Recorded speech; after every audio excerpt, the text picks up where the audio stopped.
Hey everybody, hope you're doing well.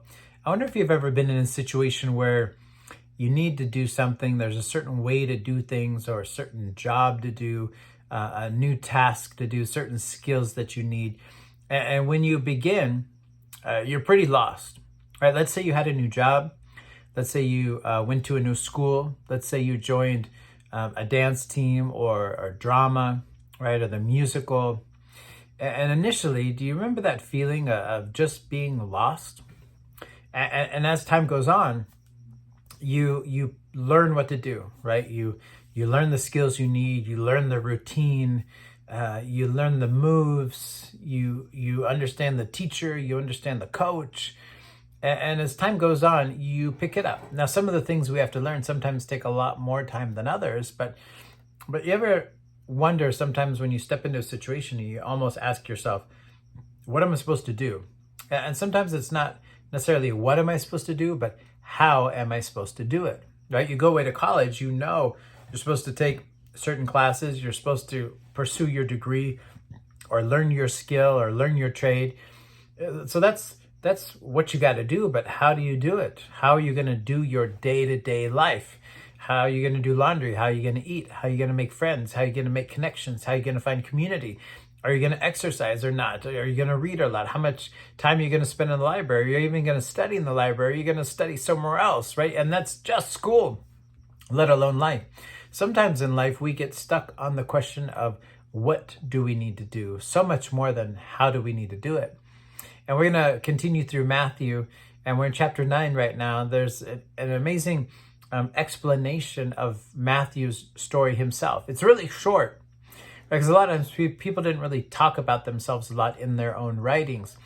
But we find two really interesting things in the initial calling and response of Matthew. We'll look at the first one today. So I'm going to read for us out of Matthew chapter 9. This is just verse 9.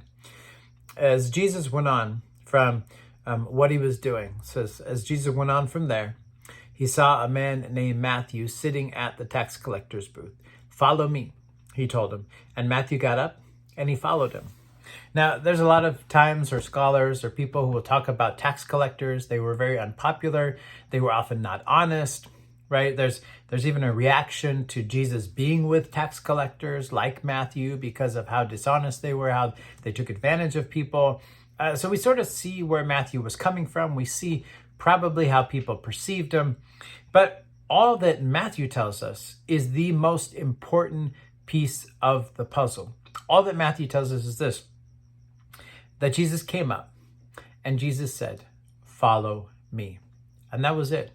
So often when we think about choosing Jesus, we don't realize how simple it is. And it's not always necessarily means that it's easy, but it's so simple that you're not supposed to just believe in Jesus so you could be saved. You're not just supposed to believe in Jesus so you can have your sins forgiven. You're not just supposed to believe in Jesus because your parents do, or because your best friend does, or because your wife or husband does.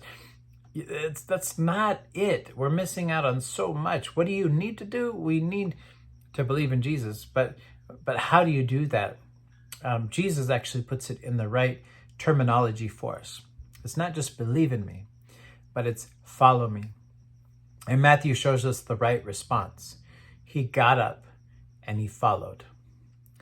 And sometimes what it means to become a follower of Jesus gets way overcomplicated. In this moment, we see how simple it really is. That Jesus says, follow him. And our response simply has to follow after what he says. To get up like Matthew did and to follow after him. It might be realigning relationships. It might be praying for different things. It might be pursuing different things. It might be having a different future. It might be having the same exact future, but doing it in a different way. But every single day we make a choice to follow Jesus or not in every single thing that we do. Jesus put it in the perfect context when he engaged in Matthew. When he said this, follow me. That's all that the call of Jesus has ever been about, is to continuously follow Jesus. How does that work itself out? Every single day, we need to figure out what it means to follow Jesus for today. And Matthew put it in the perfect response. He got up and he followed. And far too often, we're just not getting up. And since we can't get up from our routine, from our comfort zone, from our safety, from our security, from our group of friends, whatever it might be, we can't follow after him because we haven't gotten up in the first place. I hope that as we look at Matthew's glimpse of his introduction to Jesus's call, that we would learn from the simplicity of Jesus's call and also the simplicity of Matthew's response. God bless.